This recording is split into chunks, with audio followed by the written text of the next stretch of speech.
Très heureuse d'être parmi vous, c'est dimanche, mesdames et messieurs. Et bien dimanche, c'est la rétrospective de la semaine. Aujourd'hui, j'ai le réel plaisir de recevoir un cadre du PPRD. Il est actuellement porte-parole du parti cher à Jean-Pierre Bemba. Vous l'avez sans nul doute deviné. Il s'agirait donc de Jean-Jacques Mamba. Madame, je suis cadre du MLC, parce que vous avez dit PPRD. Ah, excusez-moi. Oh, mon Dieu, quel lapsus. MLC. Merci beaucoup, okay. Je crois. Merci beaucoup. Donc, cadre du MLC. Je l'ai dit sur les nets que j'ai recevé le porte-parole du MLC, le parti cher à Jean-Pierre Bemba. Mais la toute première question qui est venue, que les internautes s'y sont posés, de quel MLC il s'agirait? Parce qu'aujourd'hui, qu'on le veuille ou pas, il y a des ailes au sein du MLC. Il y a le MLC Eve Bazaïba, il y a le MLC Thomas Louaka. De quel MLC s'agirait-il? Écoutez, madame, il n'y a aucune aile. Il y a une confusion qui a été entretenue de manière très savante pour démobiliser les militants. Nous avons bataillé pour obtenir gain de cause et au moment où je vous parle, que ce soit au niveau du ministère de l'Intérieur, que ce soit au niveau de la CENI, il n'y a qu'un seul MLC qui est représenté par M. Jean-Pierre Bemba et qui est géré ici quotidiennement par son secrétaire général qui est Mme Eve Bazaïba. Donc ce débat-là est tout à fait clos. Maintenant, c'est vrai qu'il y a eu cette confusion. Je pense que les choses sont revenues dans l'ordre et à partir de là, nous déposons nos listes à la CENI pour aller aux élections. Il n'y aura pas de liste MLC, il n'y en aura qu'une seule. Madame la secrétaire générale a signé le code de bonne conduite. Je pense que vous avez eu l'information. Donc, pour le même parti, on ne le signe pas deux fois. Donc, il y a un seul MLC. Le siège est bel et bien à l'avenue du Port, au numéro 6. Et voilà, c'est comme ça. Qui a rétabli l'ordre? Mais écoutez, le président national lui-même, par plusieurs correspondances, parce qu'au fait, à un certain moment, les fauteurs de troubles ont essayé de remettre en cause l'originalité ou l'authenticité des documents que le président a envoyés. Donc il y a une série de documents qui ont été authentifiés et nous avions renvoyé nos détracteurs au niveau de la représentation de la CPI pour contredire ces documents. Cela n'a pas été fait. Et donc des démarches frauduleuses ont été menées au niveau du ministère de l'Intérieur pour changer d'adresse. Et nous avons fait le nécessaire, c'est-à-dire la secrétaire générale et toute son équipe. Donc le secrétariat général est allé voir M. Bochap pour apporter les éléments de preuve que le siège n'a jamais été déplacé et que tout cela était des manœuvres dilatoires visant à déstabiliser le parti. Et vous savez que c'est un parti qui a quand même 16 ans, donc il est très difficile de déboulonner dans l'esprit des gens que nous sommes un parti crédible, même si les gens décident à un certain moment de quitter le parti, et que pour rien au monde, nous allons accepter de nous compromettre contre les intérêts de ce pays. Mais cela soulève aussi un petit problème, une problématique des dirigeants qui donnent les ordres à partir des prisons. C'est vrai que c'est le parti, c'est créé par Jean-Pierre Bemba, c'est lui le boss, qu'on le veuille ou pas, mais il est en prison. Ça, en fait, c'est une réalité. Est-ce que vous admettez que quelqu'un qui est en prison, même si le MLC lui appartient, de continuer à vous diriger, parce qu'il n'a pas les réalités sur le terrain? Pourquoi ne pas laisser, par exemple, le plein pouvoir au secrétaire général pour qu'il travaille vraiment avec... sans tout le temps se référer à lui, parce que ça pose aussi beaucoup de problèmes. Si non, je pense que... Écoutez, il faut peut-être pas voir les choses comme ça, parce qu'on ne parle pas d'une approche unidirectionnelle, ça veut dire que le président ne prend pas les décisions de sa cellule. Je pense que c'est un organe du parti, c'est-à-dire la présidence du parti, mais la gestion quotidienne est assurée par le secrétaire général, raison pour laquelle d'ailleurs nos amis qui sont au gouvernement aujourd'hui avaient plein pouvoir entre guillemets de négocier au nom du MLC sans se référer au parti. Ça veut dire qu'en ce qui concerne la gestion quotidienne d'un parti, c'est bien le secrétaire général qui assume cette gestion. Mais maintenant, on ne devrait pas, parce que le président n'est pas condamné, n'est pas empêché, même la CPI lui permet de poser des actes, on ne devrait pas l'exclure du jeu. C'est d'abord un fils du pays qui a le droit de donner son avis. Il est membre du MLC, il est président, et je pense que lui se réfère à l'avis du bureau politique, il se réfère à l'avis de ses collaborateurs directs, et je pense qu'il donne un avis, et il écoute beaucoup des conseils, donc ce n'est pas un autocrate. Je pense que c'est une image assez caricaturale que de penser qu'avec un claquement de doigts de sa prison, il dit faites ceci, faites cela. Non, je pense qu'il y a des choses qui sont faites. conformément au statut. Et lorsqu'il y a les prérogatives du président, nous lui demandons, parce qu'il n'est pas empêché, parce que c'est notre président national, jusqu'à preuve du contraire, de prendre des décisions ou des options pour la bonne direction du parti. Mais je pense que tout est fait à tous les niveaux. Comparaison n'étant pas raison, bien sûr. Vous avez vu le cas du parti de Gbagbo, et lui aussi est à la CPI. Vous avez vu comment le FPI aujourd'hui est presque démembré. Ça pose réellement problème quand les chefs de parti ne sont pas présents.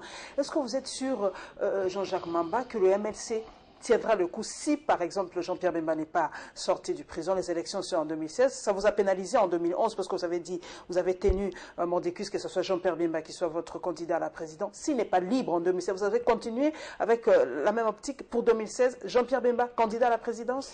Bon, déjà, c'est une hypothèse que nous écartons parce qu'il sera libre de toutes les façons. Hein. C'est vrai que nous ne maîtrisons pas l'horloge de la juridiction de la CPI. Nous ne pouvons pas dire à quelle date exactement il sera libre, mais libre, il le sera, parce que les faits lui reprochés ne le concernent pas. Et on a démontré à suffisance par sa défense qu'il n'était pas impliqué dans ce qu'on a qualifié, entre guillemets, de massacre. Faut-il encore qu'on prouve que ce sont des éléments du MLC qui les avaient commis?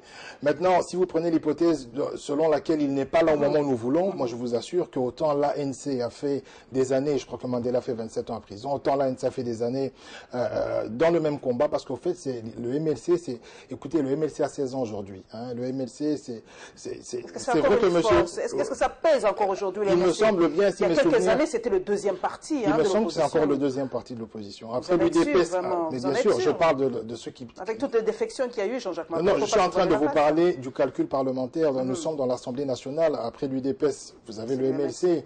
Donc, c'est quelque chose d'assez, on va dire comme ça, solennel. Donc, nous sommes le deuxième parti d'opposition.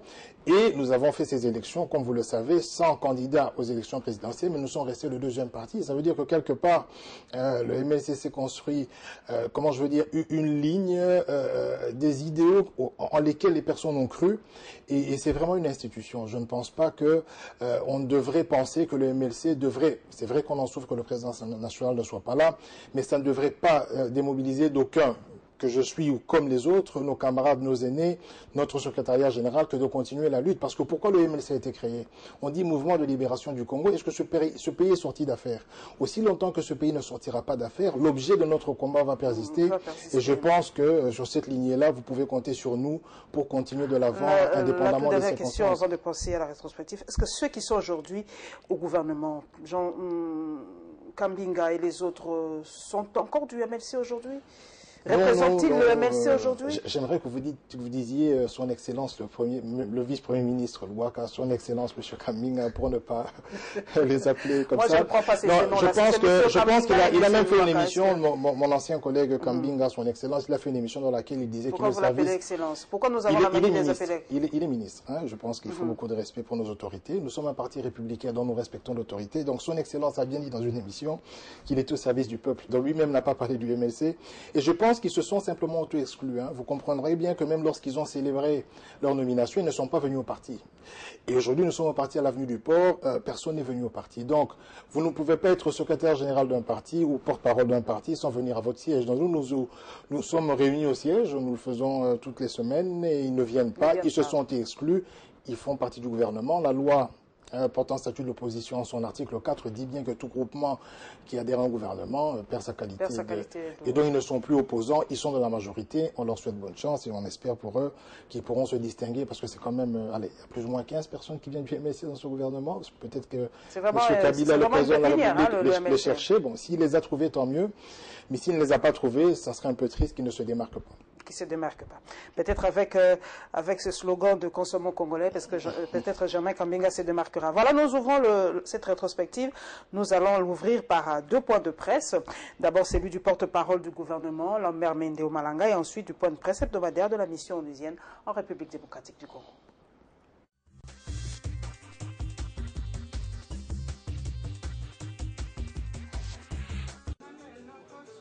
L'on pensait en avoir fini avec la loi sur l'amnistie du 11 février 2014, que non.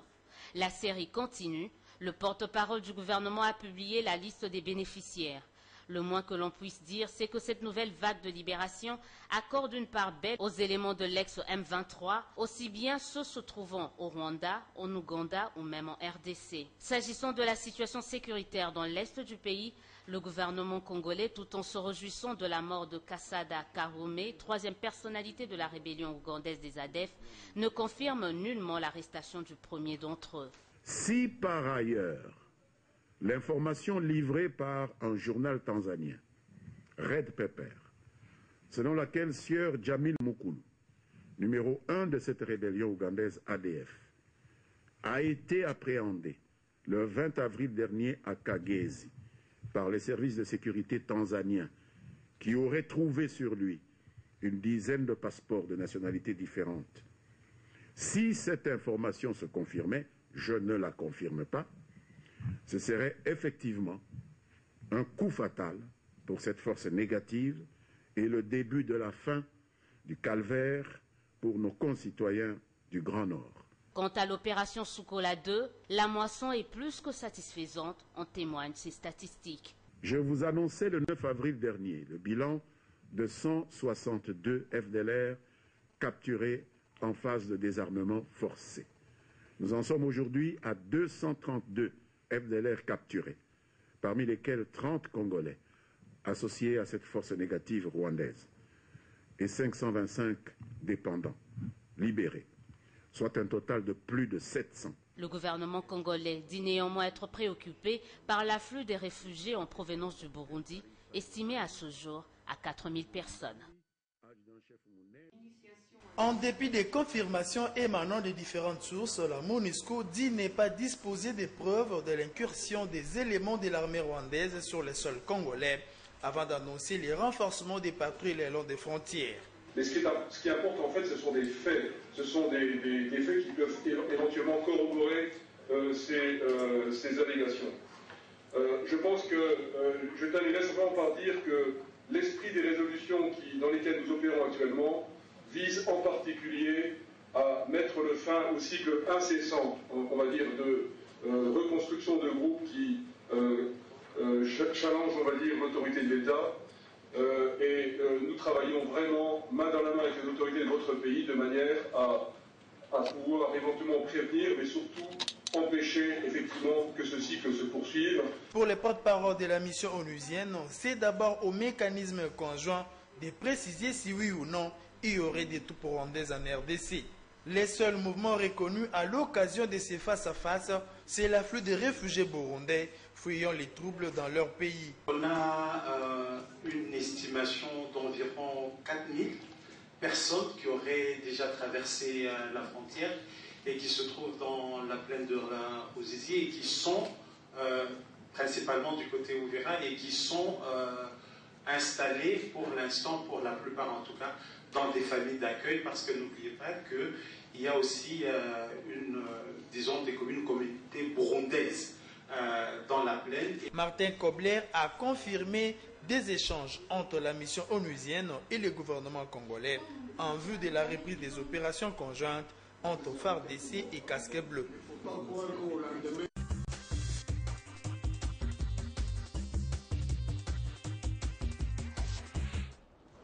Jean-Jacques Mamba, vous avez suivi le porte-parole du gouvernement. La liste pour les amnisties, ça continue encore. Il y a plusieurs membres encore du mouvement ex-M23 qui sont libérés, mais il y a une certaine opinion qui se pose la question, surtout par rapport à Roger Lumbala. Pourquoi notre gouvernement ne lui accorde pas cette amnistie-là? Pourquoi? Est-ce que vous avez...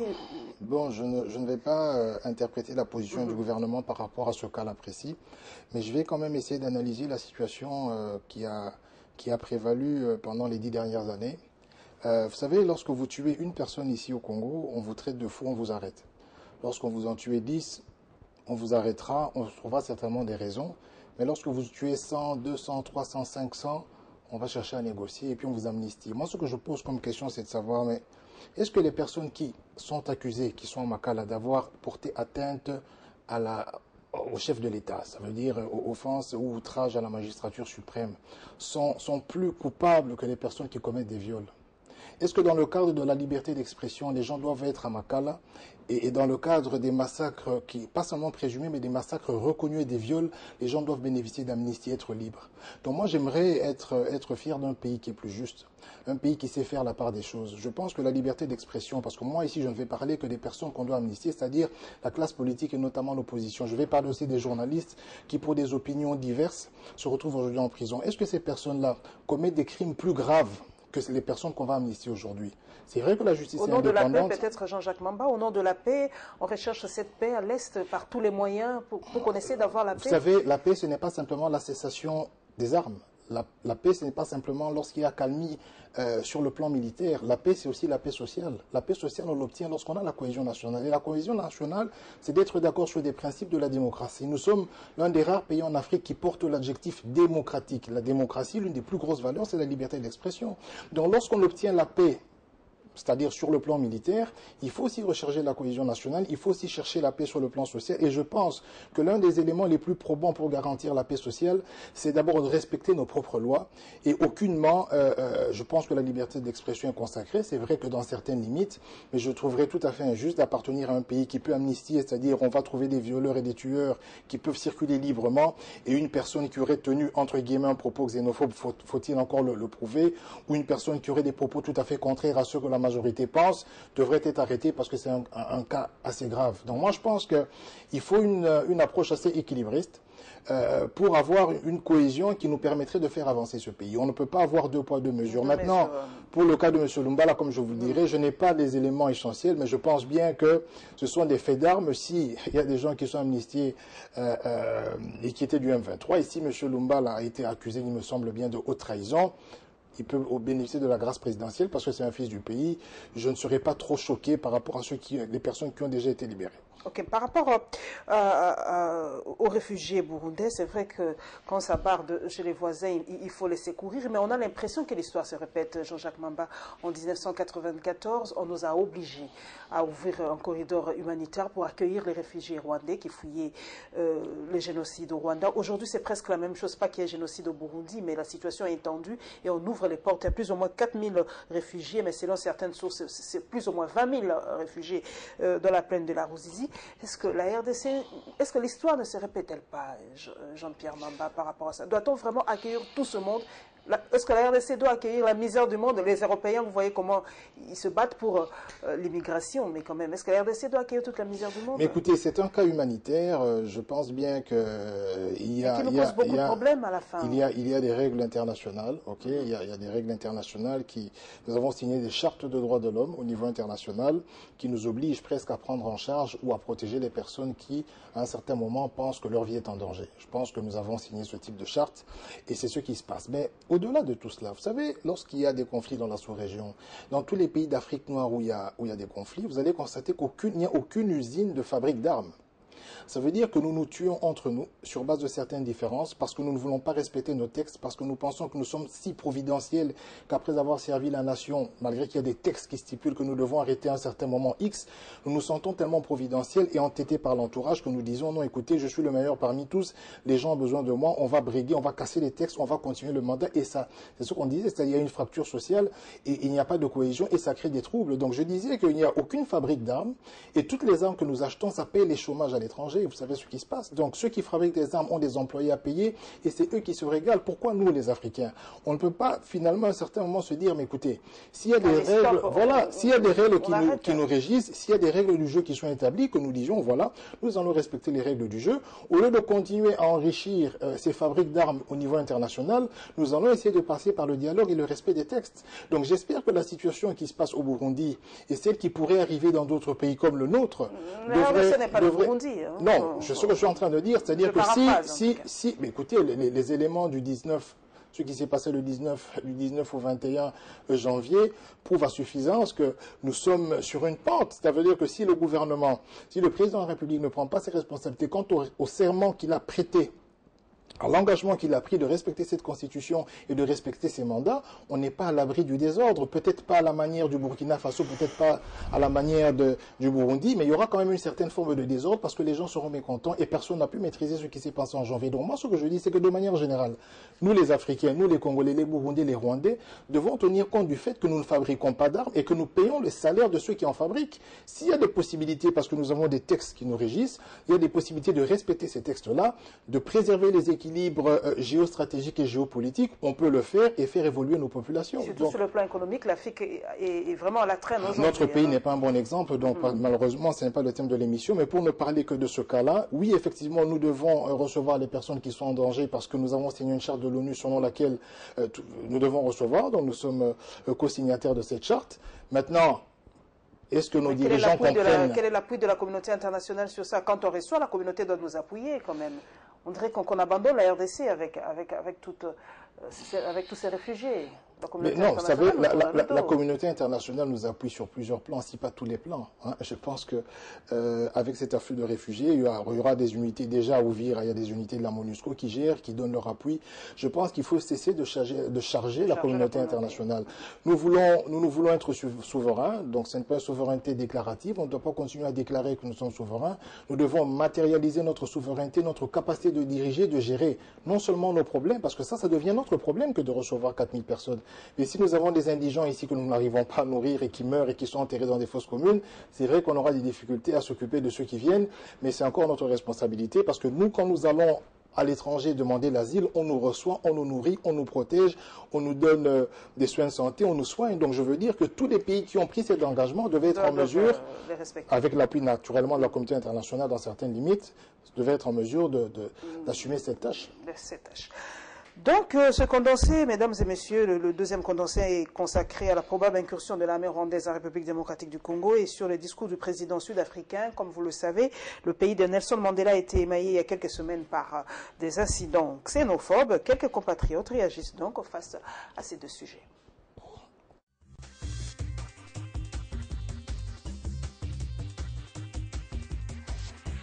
L'objectif consiste... Selon Martin Ziakouaou, non seulement cette situation viole lamentablement l'accord cadre d'Addis Abeba, mais aussi et surtout ce nouvel épisode de la guerre dont la sous-région vient briser l'élan des consolidations de la paix. Le Congo est dans une faiblesse et parfois dans une impuissance telle que sans ces instruments, le Congo continuerait à subir, n'est-ce pas, l'envahissement des pays étrangers. Il faut encore travailler diplomatiquement pour qu'on arrive à un système coercitif qui favoriserait des sanctions contre tout État, n'est-ce pas, qui serait responsable, n'est-ce pas, de violation de l'intégrité territoriale d'un autre pays. Face à ces défis sécuritaires, cet internationaliste fait appel au gouvernement d'intervenir le plus tôt possible car il s'agit de l'avenir du Congo. C'est un challenge qui pourrait permettre à la RDC de mieux se positionner demain en termes de crédibilité et de légitimité ou d'amener plutôt la RDC dans une marche à reculons qui pourrait lui nuire et peut-être donner l'occasion aux pays voisins de pouvoir poursuivre ses aventures. Ces incursions à répétition entrent dans la stratégie d'instrumentalisation des groupes armés comme les ADF Nalou pour installer le chaos dans l'est de la RDC. Il est temps pour que le pays de Kabila se réveille afin d'éviter le pire, a souligné Martin Ziakouaou.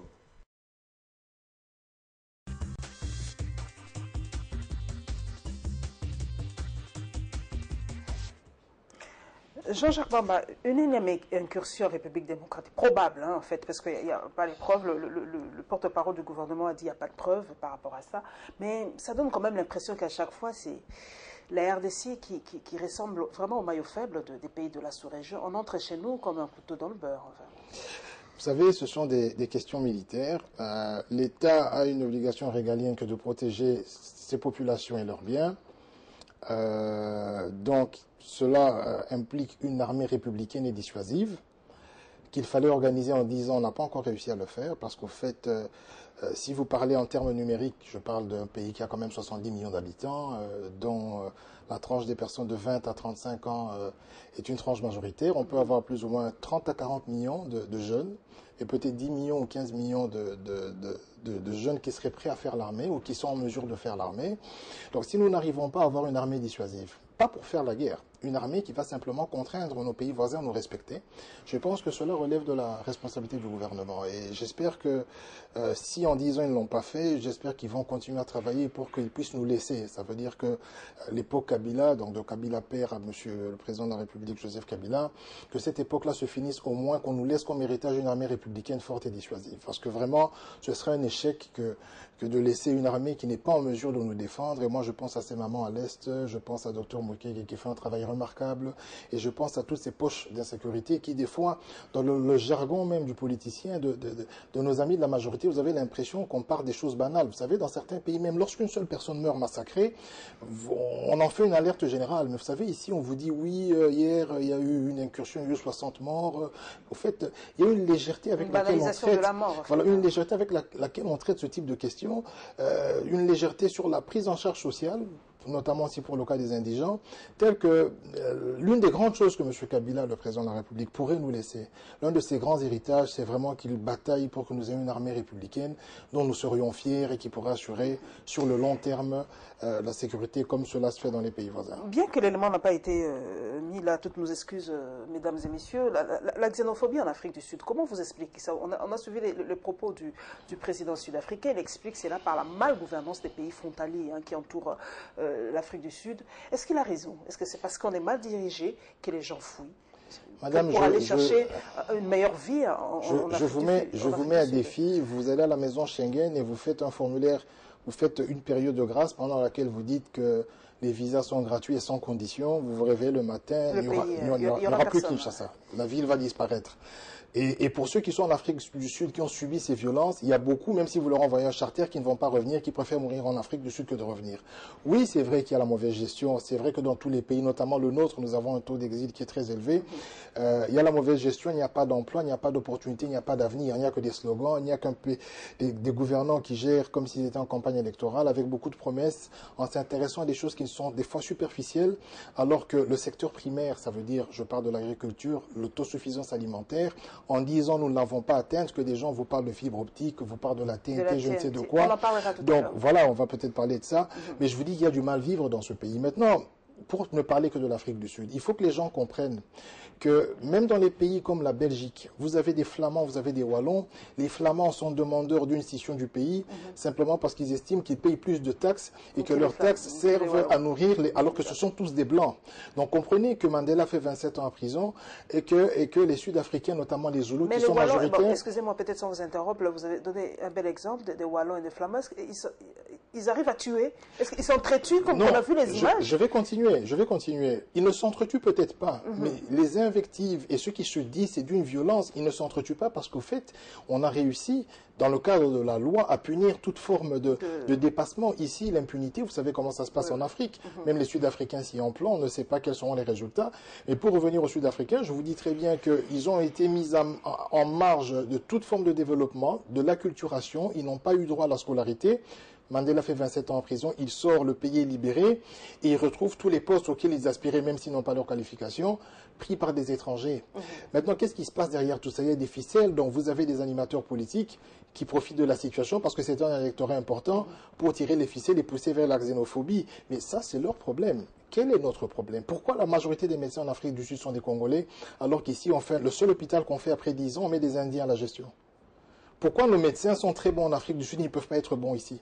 Pourquoi on n'aurait pas un plan dans le cas du ministère de la Santé, parce que nous avons une mortalité infantile et un taux de mortalité assez élevé dans ce pays? Si on avait investi dans le domaine de la santé, on aurait des hôpitaux, des gros hôpitaux à Kisangani et tout ça, bien outillés, avec du matériel, et que ces gens, au lieu d'aller travailler en Afrique du Sud, auraient travaillé chez nous. Donc le problème, c'est nous. Est-ce que nous gérons bien ce pays? Est-ce que, après avoir mis des photos d'un TGV et une nouvelle gare, vous faites 10 ans, vous enlevez les photos du TGV, il n'y a plus de photos de gare et vous ne faites rien. Et les gens doivent se taire et vous regarder comme ça. C'est tout à fait un crime. C'est un mensonge. Donc je veux dire qu'on ne gère pas un pays comme si on est en campagne électorale. La campagne, c'est pour attirer, avoir des voix. Mais dès l'instant qu'on est aux manœuvres, il faut avoir une vision pérenne de l'État et avoir une planification stratégique pour savoir ce qu'on fait à terme et à court terme. Maintenant, vous voyez, enfin, à moyen et à court terme, mais vous pouvez aller en Belgique, dans n'importe quel pays du monde, vous trouvez des grosses communautés congolaises, demandez à chacun d'entre eux pourquoi ils ne reviennent pas au pays, c'est par manque d'opportunités. Il n'y a pas de travail. Et donc, vous comprenez un peu cette immigration vraiment massive qui se passe aujourd'hui. Des morts et des morts. Les gens préfèrent mourir dans la mer Méditerranée que de rester chez soi. Vous comprenez? Oui, c'est vrai que ceux qui meurent dans la mer Méditerranée, oui, c'est vrai, parce que bon, il y a beaucoup de souffrance. Heureusement ou malheureusement pour eux, lorsqu'ils arrivent en Sicile, ils sont enterrés dans on les met dans des cercueils, des beaux cercueils, alors qu'ils sont incognito. Nous ne sommes même pas capables de le faire ici. Donc, si un mort devait choisir là où mourir, il va préférer mourir en mer que mourir à Kinshasa s'il est indigent.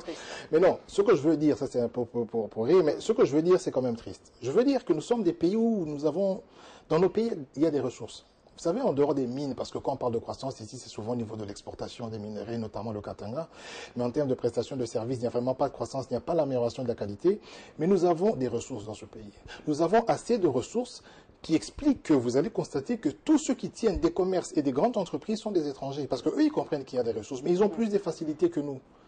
Nous n'avons pas de banques dans ce pays. Toutes les banques que vous voyez sont des banques étrangères. Les gros magasins et les gros supermarchés que vous voyez, ce sont des supermarchés étrangers, à part nos amis de Peloster et tout ça, mais ils ne sont pas trop aidés. Le Révolution ne sera, ils n'ont pas les mêmes moyens que la concurrence. Parce que, bon, voilà, on n'encourage pas l'entreprise nationale. Vous parlez de consommer congolais, ce n'est pas qu'un slogan, il faut une vraie politique derrière. Il y a plusieurs exemples qu'on peut vous donner par rapport à cela, mais je veux dire que si nous n'améliorons pas notre gestion au jour le jour, eh ben, déjà, nous n'allons pas pouvoir garder nos cerveaux, c'est-à-dire les personnes les plus intelligentes. Avant de passer à autre chose, j'avais suivi une écrivaine malienne dans une émission sur France 24 qui parlait de cette histoire de l'immigration et qui parlait du rôle de l'Occident dans ce qui nous arrive. Elle a dit carrément que l'Occident pérennise aussi cette situation parce que l'Afrique restera pour elle, pour l'Occident, le débouché de matières premières. En tout cas, l'Occident soutient les dictatures, l'Occident soutient tout ce qui se passe en mal en Afrique parce que pour eux, l'Afrique, ce n'est que là où ils peuvent puiser leurs ressources. Écoutez, le Sénégal nous a démontré qu'à un certain moment, les gens peuvent se prendre en charge. C'est trop facile d'accuser les Blancs. Lorsqu'un Blanc arrive chez vous, vous dites la communauté internationale et qu'elle veut installer un dictateur ne va pas, par exemple, dans le cas du Congo, tuer 70 millions d'habitants en une fois. Monsieur Kabila, le président de la République aujourd'hui, il a été élu en 2006 avec plus de 50%. Ça veut dire qu'il y a 50% qui ont cru que M. Joseph Kabila pouvait faire quelque chose pour ce pays. Donc il a un électorat. Ce qui se passe, c'est quoi? C'est qu'on devrait régler nos questions politiquement. Pour autant que les élections doivent être crédibles, parce que lui-même a accepté qu'elles n'étaient pas crédibles en 2011. Mais si politiquement nous avons de bons programmes et que nous les matérialisons dès l'instant que nous ne sommes pas de la démagogie comme celle de la majorité actuelle, mais si nous avons des bons programmes et que nous le matérialisons, on peut tout traiter à travers les urnes sans ingérence internationale. L'ingérence arrive. Mais l'Occident pèse quand même dans la gestion de l'Afrique. Quand est-ce que l'Occident s'ingère? Lorsque vous gérez mal. L'Occident s'ingère parce qu'à un certain moment donné, vous devez truquer les urnes ou parce que vous avez signé des contrats léonins que l'Occident vient s'ingérer pour autant qu'on ait encore des preuves. Mais moi, ce que je suis en train de dire, est-ce que nous, Africains, reconnus mondialement pour être des personnes de palabre sous le manguier, nous ne sommes pas capables de nous mettre ensemble, par exemple pour le cas du Burundi, et de dire stop aux armes parce que nous n'en fabriquons pas, injectons cet argent pour créer des entreprises pour nos jeunes. Nous ne sommes pas capables de le faire? Nous poursuivons, nous nous rendons maintenant, mesdames et messieurs, à l'Assemblée nationale où nous vous proposons la plénière de cette institution qui s'est tenue ce mardi et la réaction du député national Deli Issesanga par rapport à la motion de défiance initiée contre le vice-premier ministre chargé de l'Intérieur, Évariste Bochaba.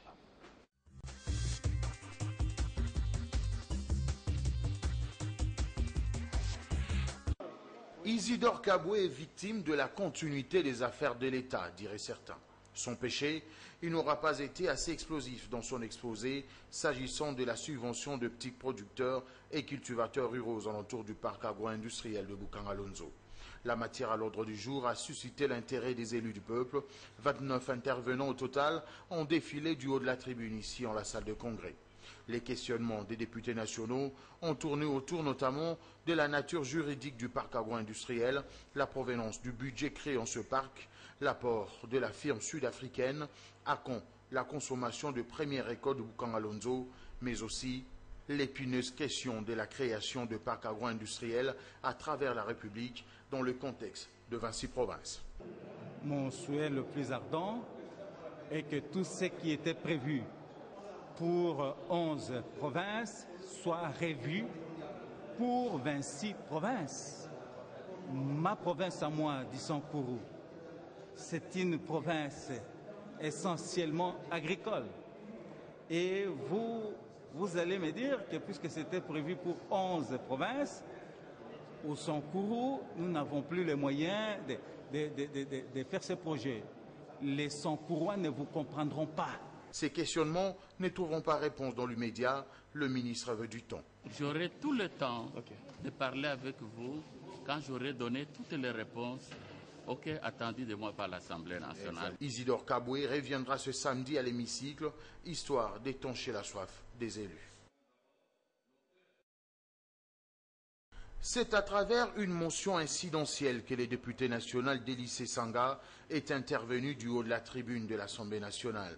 Le législateur était venu dire ses inquiétudes sur l'interpellation du vice-premier ministre, ministre de l'Intérieur et Sécurité, le professeur Évariste Bochab, alors qu'une motion de défiance traîne encore dans les tiroirs du bureau de la Chambre des députés.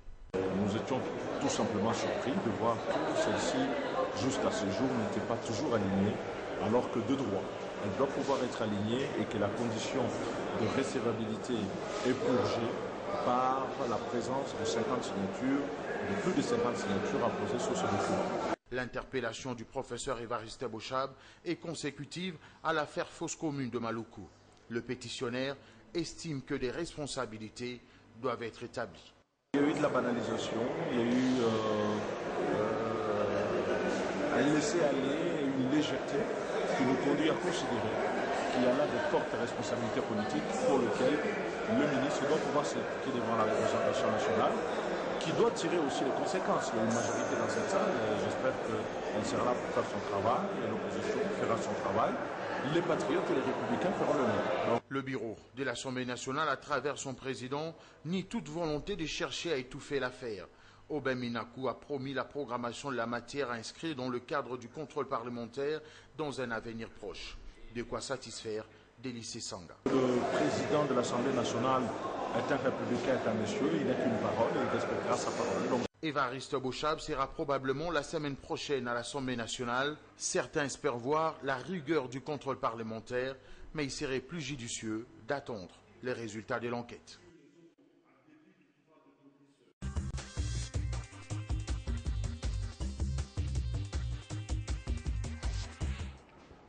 Jean-Jacques Mamba, vous avez suivi les propos de Délice Sanga. Il dit qu'il y a presque, vous l'avez dit d'ailleurs vous-même, une sorte de banalisation de la mort et tout ça. Vous comprenez cette fois-ci qu'il y a cette motion de défiance parce que les responsabilités doivent être vraiment établies et que les sanctions doivent s'en suivre.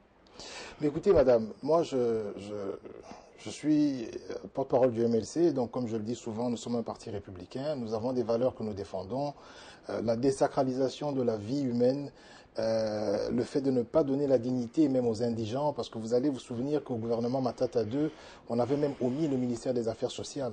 Donc en 10 ans de gestion, je n'ai pas vu même, ne serait-ce que dans la ville de Kinshasa, une cantine pour les indigents, là où les gens peuvent aller, par exemple, acheter moins cher ou avec une carte avoir des possibilités de survivre. D'ailleurs, vous avez en face du croisement Kassavoubou, l'avenue Kassavoubou et je crois Kabamba, si je ne m'abuse, là il y a une commune, vous avez des gens qui ont régi des temps, qui ont été chassés depuis plus d'une année. Ce sont des indigents, aussi. Nous sommes à Kinshasa, on ne sait rien faire pour eux, alors qu'en Angola, par exemple, le gouvernement ces 10 dernières années a fait 400 000 logements sociaux. Donc ce que moi je veux vous expliquer, c'est que oui, il y a des responsabilités à établir. D'autant plus qu'on a vu à un certain moment, on a commencé à faire la publicité des indigents. Pour vous dire, oui, vous aviez dit que nous avions enterré 425 indigents, excusez-moi, à Malougou. Voilà que nous venons d'en enterrer 380. Donc un gouvernement qui publie, qui se félicite d'enterrer des indigents. Ça veut dire que pour moi, c'est un gouvernement qui doit démissionner. Que ce soit au niveau provincial ou que ce soit au niveau du ministère de l'Intérieur. Dès lors que dans certains articles de la Constitution, peut-être que je ne les ai pas en tête, il est établi que l'État doit protéger ses concitoyens. Un indigent, c'est une personne qui n'a pas de protection sociale et le traiter comme s'il ne méritait pas de dignité, moi je trouve ça tout à fait scandalisant. Bon, maintenant, par rapport à la motion, je n'ai pas lu le document, mais j'espère qu'il y aura un vrai débat autour de cette question pour établir non seulement les responsabilités, faire une exhumation pour vérifier exactement si c'était des corps d'indigents, parce qu'il me semble bien qu'il y a encore des familles jusqu'à ce jour qui n'ont pas retrouvé leur corps. Je parle suite aux incidents qu'il y a eu au mois de janvier.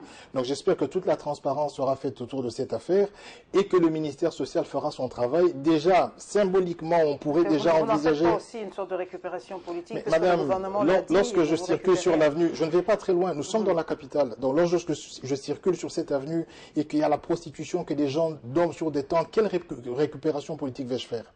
C'est un fait évident.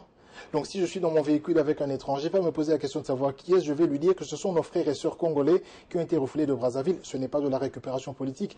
Si moi j'étais dans le gouvernement, ou si le MSC est dans le gouvernement, ne serait-ce que pour l'image de la capitale, l'image du pays, on devrait trouver une solution pour ces personnes. On ne peut pas faire 10 ans en payant un fonctionnaire moins de $100. Celui-là sera même incapable de se loger parce qu'il ne peut pas acheter une maison, alors que je vous ai dit que dans les pays voisins africains, on construit des logements sociaux. Le fonctionnaire de l'État est incapable de s'acheter une maison. Donc toute sa vie et toute sa carrière, il ne va pas s'en acheter. Donc si on ne s'occupe pas de nos fonctionnaires, on ne s'occupe pas de nos enseignants et on ne s'occupe pas de nos indigents, je ne vois pas pourquoi on va s'appeler gouvernement et continuer à passer sur la place publique et à citer des chiffres qui finalement ne sont pas traduits dans les réalités socio-économiques. De la vie de tous les jours. Par rapport au parc de Boukangalonzo, nous avons suivi les députés. D'ailleurs, la question que l'on me pose d'ailleurs, nous qui vivons, entre guillemets, sur les nets, à qui appartient le parc Boukangalonzo en fait? C'est à l'État congolais? On va parler au conditionnel, mais je connais bien, je sais que le PCA, c'est un certain, je peux me tromper, mais c'est un certain monsieur Nicolas, c'est un Sud-Africain. Il me semble que l'État congolais aurait 20% dans cette affaire, et je pense que ce sont des terres qu'il a données, et que les entrepreneurs sud-africains auraient 80%. Donc des 80 millions, c'est un montage... c'est légal ça? C'est pas un contrat léonin? Écoutez, vous savez dans ce pays, hein, vous avez l'AC avec des employés impayés qu'on a mis en faillite, qui ont fait 10 ans sans salaire, et le même État vous crée Congo Airways. Donc ça, c'est ce pays. Ça veut dire que, déjà, par rapport à ses propres engagements, l'État ne respecte pas. Maintenant, pour le parc Boukangalonzo, c'est un parc, apparemment, tous les fonds qui sont arrivés sont des fonds sud-africains. Cela m'importe peu. Moi, ce qui m'intéresse, c'est quoi? Vous prenez la province du Bandundu, qui est une province vivrière, où 80% des personnes qui y habitent ont une activité agricole. Que devient-il? Parce qu'on va résoudre un problème en vendant un sac de maïs à 5 000 francs parce qu'on va le produire de manière industrielle. Mais tous ceux qui le faisaient de manière artisanale, que deviennent-ils? Parce que eux, quand ils le font de manière artisanale, ce sont des heures de travail, ce sont des petites étendues et ils nourrissent leur famille avec. Que devient-il? C'est-à-dire, on va chercher à résoudre un problème et on va amener un autre problème. Parce que vous savez que cette ville, il y a quelques années, nous n'avions que 2-3 millions d'habitants. Nous sommes aujourd'hui à 10 millions. Les gens quittent les zones rurales pour venir en ville parce qu'il n'y a pas de possibilité. Donc, est-ce qu'en créant ce type de parc-là, on résout un problème? Où est-ce que vous avez vu dans un pays développé où l'activité agricole est le domaine de l'État? Ce n'est que dans des pays parce que c'est pour des visées électoralistes. L'entrepreneuriat agricole, c'est un domaine privé. Vous avez par exemple des fédérations des fermiers en Europe. Vous pouvez recevoir des subventions de l'État, mais c'est une entreprise privée et ça se passe via des banques agricoles. Vous venez avec un projet, au lieu de mettre 80 millions et montrer le Premier ministre qui est en train de faire un tracteur, ça passe sur toutes les télés, vous pouvez prendre 80 millions, vous faites une banque et tous les paysans qui se retrouvent peuvent venir solliciter un crédit et développer leurs activités. On n'a pas de banque agricole en RDC. Mais voilà, on n'a pas de banque agricole. Donc moi, ce que je veux dire, c'est que si on continue à gérer ce pays comme si on était en campagne électorale, parce qu'on veut la télé, on veut faire des grandes choses, eh bien, nous aurons à la dérive, parce que je viens de constater qu'on a passé 10 ans sans résoudre aucun problème. Donnez-moi le problème qui a été résolu. Si vous me parlez de la bancarisation, moi je vous dirais que la BCZ payait les gens par compte bancaire en 1975, 76, 77, les gens recevaient l'argent par la banque. Mais à quoi ça vous sert de recevoir 50 000 francs par la banque si vous allez encore payer des frais? Je préfère encore les prendre au guichet parce que vous allez payer des frais bancaires. Dites-moi, quel est le problème qui a été résolu en 10 ans? Un problème sérieux? Aucun. Les infrastructures, peut-être, lesquelles, madame? Non, madame, on va être sérieux. Vous avez vu le boulevard du 30 juin? Heureusement que nous n'avons que ça. Qu'advient-il des parallèles au boulevard? Parce que bon, ça c'est le boulevard. et toutes les avenues, ne serait-ce qu'en ville, hein, prenez la Gombe, toutes les avenues, qu'advient-il? Ambinza, Kimwenze, tout ça, non, madame. Je pense qu'on ne peut pas faire 10 ans et parler dans son bilan, parler de la route. Vous ne verrez jamais un ministre belge parler d'une route qui est faite. Ça relève de la compétence provinciale et c'est quelque chose de normal, c'est quelque chose qu'on fait tous les jours. On l'a fait et on l'entretient. Ça ne fait pas partie des bilans, madame. Les infrastructures ne font pas partie des bilans. Ce que moi je dirais à la majorité d'aujourd'hui, c'est de me dire de combien de pourcents elle a réduit le chômage. Quel est le panier de la ménagère? Est-ce qu'un fonctionnaire aujourd'hui de 1997 et un fonctionnaire de 2015, qu'est-ce qui a changé dans la vie de ce fonctionnaire? Si vous me répondez à ces questions-là, on est d'accord, mais si vous ne savez pas me répondre à ces questions, que vous aviez mis des photos de TGV alors que nous n'avons même pas une gare qui est réhabilitée après 10 ans, non, je suis désolé, c'est de la démagogie. Donc je pense qu'il faut s'attaquer aux vrais problèmes. Et les niveaux d'économie, il y en a 3. Il y a le niveau primaire, il y a le niveau secondaire et le niveau tertiaire. Le niveau primaire, on ne l'a pas encore épuisé, les gens ne mangent pas. Vous allez au marché, vous trouvez une boîte de tomates qu'on divise en 4.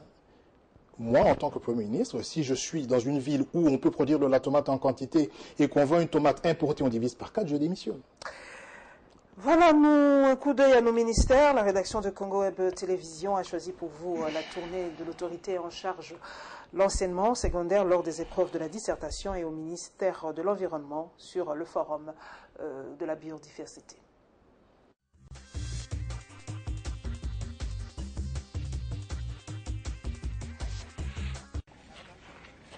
Maker Mwangou empêché, c'est son collègue de l'enseignement technique et professionnel qui prend la relève de cette tournée. Le rituel de cette année commence par la province éducationnelle de Kinshasa-Est, centre du lycée Molende. Accompagnée de la ministre provinciale de l'Éducation, la délégation conduite par Jean-Pierre Nengbangba va se rendre compte du déroulement de la dissertation, première épreuve des préliminaires de l'Exeta édition 2014-2015. Même démarche au lycée Motema Mpiko, l'un des centres de la province éducationnelle de Kinshasa Centre, puis le collège Boboto pour le compte de Kinshasa Ouest. Pour cette année, les autorités de l'enseignement ont été particulièrement attentives aux conditions des passations de ces épreuves par les élèves vivant avec handicap, tels les malvoyants. Au final, et au regard de cet échantillon des centres inspectés, le constat est plutôt satisfaisant. Partout où nous sommes passés, en tout cas, très sincèrement, ce qui d'abord m'a surpris, c'est la sérénité avec laquelle j'ai trouvé les enfants dans chaque salle de classe.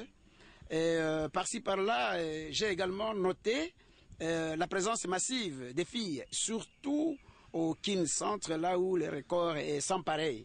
La situation à l'intérieur du pays, ce matin, nous avons pris contact avec certaines provinces éducationnelles. En tout cas, tout le monde, partout, ils sont au travail. Mais qu'en est-il de la situation dans l'est du pays? À l'est, ce matin, sincèrement, avec ce qui se passe à l'est, ce matin, je n'ai pas pu entrer en contact avec quelqu'un de l'est. Réponse incertaine du ministre de l'Enseignement technique et professionnel, mais tout de suite complétée par l'inspecteur général à l'EPES. Même à l'est, tout s'est bien déroulé, a-t-il rassuré. Pour rappel, ils sont près de 600 000 candidats répartis dans 1754 centres à participer à ces épreuves préliminaires. Après la dissertation, ce mercredi, les finalistes vont enchaîner avec le français oral.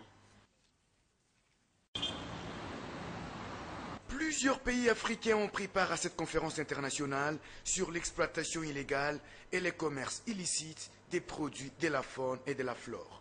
Thème choisi, sécuriser la biodiversité d'Afrique pour la durabilité mondiale. Le ministre congolais de l'Environnement et du Développement durable, de retour au pays par le BIT Ngobila, a indiqué qu'il était question de mettre en place une politique commune africaine pour lutter contre ce commerce illicite qui menace la biodiversité de l'Afrique. Nous sommes en train de mettre en place une stratégie commune pour lutter contre ce commerce qui est en train de menacer notre biodiversité et comme tous les pays africains sont concernés par ça. Nous nous sommes convenus de mettre en place une politique commune de lutte contre les braconnages principalement parce qu'aujourd'hui l'éléphant fait partie des animaux qui sont en voie de disparition et nous nous sommes dit qu'il faut prioritairement que nous devons avoir une politique commune, renforcer notre système de sécurité, renforcer notre système de justice, échanger des informations entre nos différents services pour décourager ce commerce qui est en train de détruire notre biodiversité. Bienvenue l'IOTA s'est fait accompagner de ses homologues zimbabwéens et ghanéens. Ils sont venus visiter la RDC dont les éléphants sont menacés par le braconnage.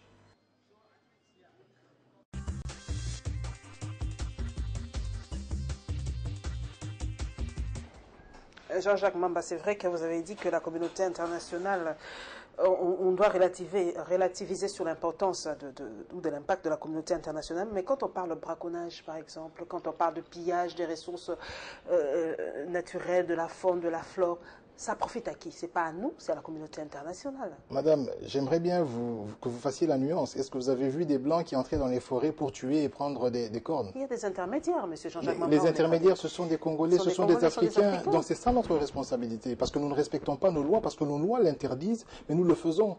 Donc je ne veux pas ici que nous soyons chaque fois comme infantilisés, à chaque fois qu'il y a une situation, qu'on accuse l'autre. Est-ce que nous sommes nous-mêmes capables de respecter nos propres engagements, nos propres lois? Nous ne sommes pas capables. Donc le voisin profitera de la faille pour se servir. Vous croyez qu'aujourd'hui, lorsque vous quittez votre maison et que vous laissez les portes ouvertes, les passants qui voient la porte ouverte ne peuvent pas venir pour dérober quelque chose. Ils viendront parce que c'est vous qui avez organisé le désordre. Donc dès l'instant que vous êtes organisé, que vous fermez votre porte, que vous sécurisez votre maison, je ne pense pas qu'un intrus peut venir aussi facilement, comme cela se fait au Congo, venir y faire n'importe quoi. C'est pas possible. Par rapport aux examens d'État, nous avons suivi le ministre ayant en charge, je crois, le côté technique de l'enseignement, surtout par rapport à l'Est. Je sais qu'à Kinshasa et ailleurs, ça s'est ténu, mais il a dit sincèrement, il n'est vraiment pas au courant. J'ai essayé de vous expliquer comment il est dirigé ce pays. Et il l'a dit sincèrement 2 fois. Et il est ministre. Ça veut dire qu'il dit, je suis ministre, mais sincèrement, je ne sais pas ce qui se passe. C'est très grave. Et moi, je parle de démission parce que c'est vrai que nous, les Africains, précisément les Congolais, nous n'avons pas le sens de l'honneur. Une phrase comme ça est reprise par les guignols, le monsieur doit déposer sa démission demain. Au plus tard demain, vous déposez vos démissions parce qu'un ministre au niveau national ne peut pas répondre comme ça. Et même s'il ne le savait pas, et je préfère qu'il fabrique quelque chose. Il peut fabriquer un mensonge et puis avoir la situation et récupérer, mais pas dire que sincèrement il ne sait pas parce que finalement, il est payé pour savoir. Donc il est payé pour savoir, il est payé pour gérer et il est payé avec des deniers publics. Donc je trouve sa réponse tout à fait, j'ai envie de dire irresponsable, mais c'est assez irrespectueux. Mais je trouve que sa réponse n'est pas bonne. Voilà. Pas du tout. Pas du tout. Et vous pensez que les élèves de l'Est vont... Comment on va rattraper ce retard? Madame, nous avons un pays où 4,7 millions d'enfants n'ont pas étudié cette année. La problématique, ce n'est pas simplement au niveau des examens d'État. Oui, c'est vrai que sur l'ensemble du territoire national, c'est un peu compliqué. La problématique, c'est de savoir, lorsqu'on nous a promis 1000 écoles, est-ce que le problème, c'était simplement les 1000 écoles ou le salaire qu'on devait payer à ces enseignants qui donnent cours dans ces 1000 écoles et aussi la capacité que les parents allaient avoir pour envoyer leurs enfants à l'école. 1000 écoles, ce sont des bâtiments, mais est-ce que les gens ont le pouvoir d'achat pour faire étudier les enfants dans les bonnes conditions? Donc les 1000 écoles n'ont pas été faites. On a parlé de la gratuité de l'enseignement, ça n'a jamais été effectif. Lorsqu'on dit que le Minerval ne coûte rien, il y a plusieurs frais qui coûtent d'ailleurs plus cher que le Minerval. Donc je veux dire que c'est une faillite de l'État, excusez-moi de le dire comme ça.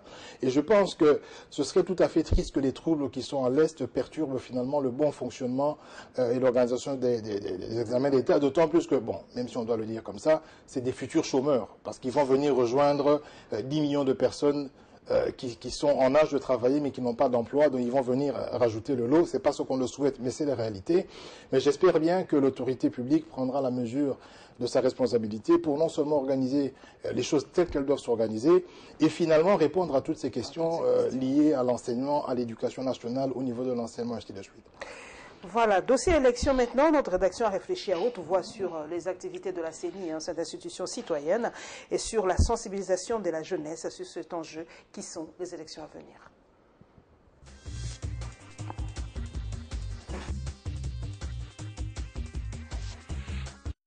Contre toute attente, la Commission électorale nationale indépendante vient d'accorder 20 jours de plus par rapport au délai de réception des candidatures pour des élections des députés provinciaux. Initialement fixée au 5 mai, la clôture des dépôts des candidatures ira jusqu'au 25 mai 2015. Encore la CENI, seules les difficultés logistiques liées à l'enregistrement des députés provinciaux dans certains coins du pays seraient à la base de ces reports. Raison non soutenue par une certaine opinion qui lie cette prolongation au préalable posé par l'opposition congolaise qui, pour la plupart, s'est déclarée non partante. Position peut-être qui justifie les non-engouements des candidats dans différents bureaux de réception et de traitement des candidatures de la CENI. À côté de ces délais supplémentaires, la centrale électorale innove en ajoutant les dépôts de candidatures en ligne, opération qui peut bien être menée tant bien par les candidats eux-mêmes que par leurs mandataires. Quant aux conditions d'enregistrement en ligne, la CENI précise qu'il n'y a aucun changement, hormis quelques indications relatives au formulaire en ligne. À ce jour, la CENI compte 171 bureaux de traitement des candidatures répartis au chef-lieu des territoires et dans les villes. Reste à savoir si ces réajustements de la CENI fera l'unanimité du côté des acteurs politiques, surtout pour ceux qui jusque-là hésitent encore. Affaire à suivre. La problématique de la participation des nouveaux majeurs aux élections à venir, expliquée et débattue au cours de cette conférence de débat, axée essentiellement sur la démocratie, ce principe et ce pratique. Un moment de change qui a permis à ce jeune étudiants et élèves d'intérioriser leurs droits et devoirs dans le processus électoral en cours.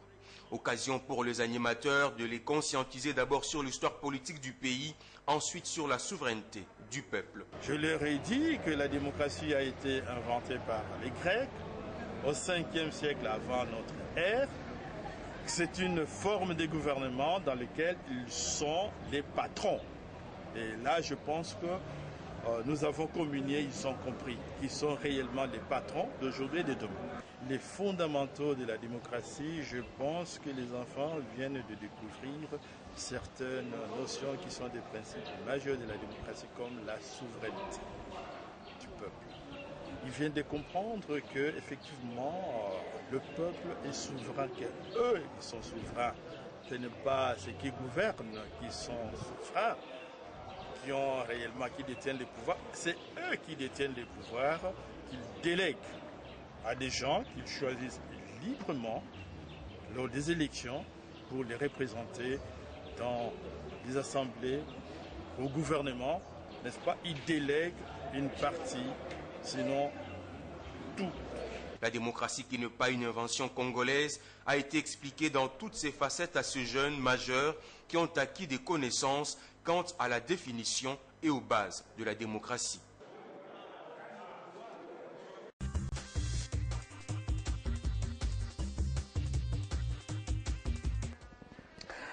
Jean-Jacques Mamba, les élections sont là, hein, le trait des élections est déjà en marche, qu'on le veuille ou pas. Est-ce que le MLC est prêt pour les élections? Oui, je vous confirme ici, au nom de notre secrétaire général et du président national, que nous sommes prêts, notamment pour les provinciales, qui sont les premières élections à vue. Donc nous sommes tout à fait prêts. Nous avons nos 711 candidats et nous allons aussitôt, au plus vite que possible, déposer nos listes. Mais il y a quand même une frange de l'opposition qui boycotte un tout petit peu ces élections. Hein. Pourquoi il y a ce son discordant au sein de l'opposition? Il y a écoutez, j'ai vu qui veulent participer, genre MLC, UDPS et les autres, l'UNC non, les autres. Pourquoi ce son discordant au sein de l'opposition? Écoutez, j'espère que les positions vont évoluer. Vous savez, nous, on est solidaires au niveau de l'opposition, donc je ne vais pas tirer à boulet rouge sur nos camarades de l'opposition. Je pense qu'il y a certaines inquiétudes qui ont été émises et qui sont fondées, hein, de toute façon. Nous avons choisi de déposer nos listes, mais de continuer à dialoguer, parce que comme je vous l'ai dit ici, en tant que parti républicain, nous avions dès lors, depuis très longtemps, renoncé à la prise d'armes et nous essayons de tout résoudre par le dialogue, en parlant. Donc nous avons sensibilisé... Les autres exigent ce dialogue, Jean-Jacques Mamba, comme préalable d'ailleurs pour déposer les listes. Oui, mais vous savez, vous exigez le dialogue. Non, nous n'avons pas encore déposé, mais nous sommes prêts de déposer. Le dialogue, il est permanent, le dialogue, il est continu. Dans une société démocratique, la seule manière de gérer les conflits, les discordances, les différences de point de vue, c'est le dialogue. Il faut échanger de points de vue et le seul socle qui vous départage, c'est la loi. Donc je pense que ici, nous avons un gros problème parce qu'il y a un problème comment je veux dire, de faisabilité, hein, surtout en ce qui concerne les locales, parce qu'en réalité, il faut qu'on détermine le nombre de sièges, c'est des gros budgets, les provinces ne sont pas installées, il n'y a pas de bâtiment, il n'y a rien. Mais on aura les 26 gouverneurs d'ici là, les 26 assemblées provinciales. J'ai ouï dire que le chef de l'État souhaitait fêter avec ses 26 gouverneurs le 30 juin. On espère que ça va se passer comme ça et que ces 26 gouverneurs auront des bureaux. J'espère qu'ils ne vont pas gouverner les provinces au départ de leur maison. J'espère que les conseillers et que les assemblées provinciales ne vont pas se réunir sous des manguiers. Déjà à Kinshasa, nous avons une assemblée provinciale qui se réunit à l'église, au collège Boboto, je crois bien. Et je ne pense pas que l'église va héberger toutes les assemblées provinciales, mais c'est vrai que nous sommes d'accord sur la nécessité de rapprocher les administrés de ceux qui dirigent, hein, de ceux qui gèrent. Il faut qu'il y ait cette proximité pour accélérer le processus de développement. Nous sommes tout à fait d'accord, mais nous disons, il ne faut pas lancer la charrue avant le bœuf. On doit y aller, oui, on doit y aller step by step parce que nous n'avons pas les moyens, madame. C'est vrai que l'opposition, vous parlez beaucoup, d'ailleurs beaucoup de gens sur les net posent la question, quel est votre projet de société? L'opposition l'opposition, vous ne faites que critiquer, vous ne proposez jamais rien. On vous reproche souvent ça. Quel est le projet de société du MLC aujourd'hui si il arrivait que le MLC prenne le pouvoir en 2016?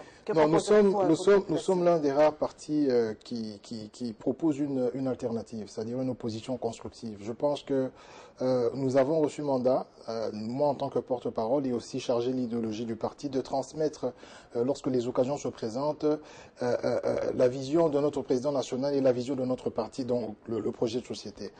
Il serait tout à fait incongru de transformer cette émission enfin, que je décline le projet de société ici, mais pour certaines questions... Mais oui, vous avez parlé le volet qui est prioritaire, c'est l'agriculture. Que propose par exemple le MLC sur ce dossier-là? D'abord que nous ayons une banque agricole. Que nous ayons une banque agricole. Nous avons un pays où dont 80% des terres sont arables, donc ça veut dire qu'on peut pratiquer tout type de culture. Et nous avons une population forte. Donc il suffit que nous ayons des projets encadrés, ça veut dire des paysans qui se regroupent au sein de collectivités, au sein de collectivités ou des coopératives, des projets encadrés, que chaque paysan ou chaque collectivité reçoive des crédits par rapport à ces projets-là. Et on peut, sans nos mines, sans nos minerais, ne vivre que de l'agriculture et de la transformation agroalimentaire. Donc quand on parle de l'agriculture, on voit ça dans son ensemble avec l'élevage, avec tout ce qui est la pisciculture et tout ça. Mais ce que je veux dire ici, c'est qu'il faut que l'initiative revienne au privé et aux particuliers. Tous les pays développés du monde, 80% de l'économie est détenue par les privés. Ici, comme l'État veut continuer à faire la propagande, il pense qu'en faisant Daipen, il pense qu'en faisant Bukangalonzo ou en s'investissant dans Transco, qu'il va régler les affaires. Non, pour régler les affaires, il faut que les nationaux trouvent de l'emploi, il faut que les nationaux se prennent en charge dans un système de fiscalité qui soit encadré et que les gens soient encouragés. Parce que ici, lorsqu'on vous parle de croissance, on vous parle du PIB, c'est-à-dire de l'ensemble des biens et services produits au cours d'une période donnée, mais on ne parle jamais du PNB qui est le produit national brut. Quels sont les Congolais qui produisent aujourd'hui ? Quels sont les Congolais qui sont producteurs de richesse et d'emploi? On a parlé de Pelousto, il n'engage pas plus de 1000 personnes. Les grands employeurs, ce sont des étrangers. Quel est le Congolais aujourd'hui qui peut dire que moi j'ai 5000 personnes qui travaillent pour moi et qui est aidé par l'État, qui a des subventions? Il y a beaucoup plus de grandes familles asiatiques et européennes. Mais voilà, c'est ce que je dis. Donc c'est un pays, je ne suis pas contre les étrangers. Je pense que les étrangers peuvent s'installer partout. Mais partout, il y a des gros étrangers. Vous avez un État qui facilite la tâche aux nationaux, qui encourage l'entrepreneuriat des nationaux. Mais ici, nous avons un État qui surtaxe. Je vous donne l'exemple de la Silou. Vous savez que notre ciment qui est produit localement, ne parlons même pas de la Sinat, qui est une entreprise 100% nationale, qui n'a jamais été refinancée en 10 ans, dont le four est beaucoup plus récent que le four de la Silou et qui a une plus grosse capacité, l'État ne veut pas financer. Autant il ne veut pas reprendre l'AC. Mais la Silou qui produit quand même localement, je veux dire le ciment, est surtaxée. Donc vous avez des taxes autour de la vente du ciment et le ciment qui vient de l'extérieur est exonéré. Comment est-ce que vous encouragez l'industrie locale en ce moment-là? Donc, c'est tout à fait difficile. Nous allons prendre maintenant les dossiers consacrés aux médias. Nous vous proposons donc au ministère de la Communication, qui a parlé de la réaction du ministre de la Communication par rapport à la TNT, qui est la télévision numérique terrestre, et la célébration de la Journée mondiale de la liberté de la presse.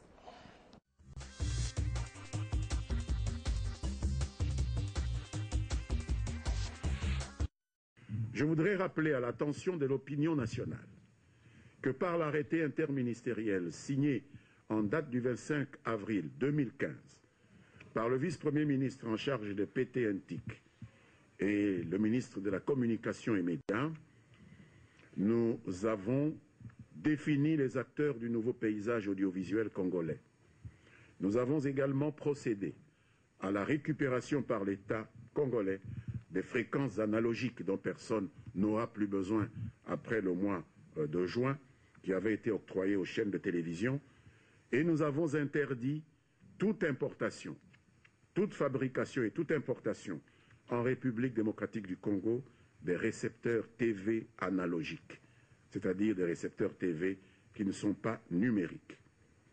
Le gouvernement a ainsi engagé, même si c'est sur le tard, comme on nous l'a dit, le processus d'arrêt de la diffusion télévisuelle analogique pour passer à la diffusion de la télévision numérique terrestre. Cette migration de l'analogique vers le numérique interviendra de manière effective à partir du 17 juin prochain. Il est donc demandé à tous les téléspectateurs congolais de faire désormais un peu attention lorsqu'ils veulent acquérir un appareil récepteur TV, de ne pas acheter des récepteurs TV analogiques, de n'acheter que des récepteurs TV numériques. Il n'y a donc pas de raison de paniquer, il n'y a pas de raison de penser à se débarrasser de nos bons vieux appareils analogiques. Il suffit d'acquérir les décodeurs qui vont être très bientôt disponibilisés. Instituée lors de la 26e session de l'UNESCO, la Journée internationale de la presse a été proclamée par l'Assemblée générale des Nations unies en 1993. Cette commémoration permet notamment de sensibiliser les citoyens sur les différentes atteintes à la liberté de la presse, encourager et développer des initiatives en faveur de la liberté de la presse, tout en évaluant cette liberté à travers le monde. C'est aussi une occasion de rappeler au gouvernement l'impérieuse nécessité de respecter leurs engagements en faveur de la liberté de la presse.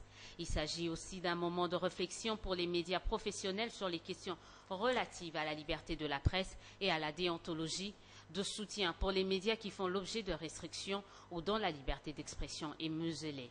À ce sujet, l'on assiste à la censure de certaines publications, ce dans une dizaine de pays à travers le monde, et l'Afrique n'y échappe pas. Récemment, en marge des manifestations qui se déroulent au Burundi, la première radio privée s'est vue couper ses signaux avant de les voir être réhabilités, mais rien que pour la seule capitale Bujumbura. Placé sous le thème « Laisser le journalisme prospérer », vers une meilleure couverture de l'information, l'égalité de sexe et la sécurité à l'ère numérique, la célébration de la Journée internationale de la liberté de la presse cette année intervient sur fond de migration des chaînes de télévision de l'analogique au numérique. La décision, certes de la communauté internationale, mais mal perçue par quelques opérateurs du monde des médias en République démocratique du Congo.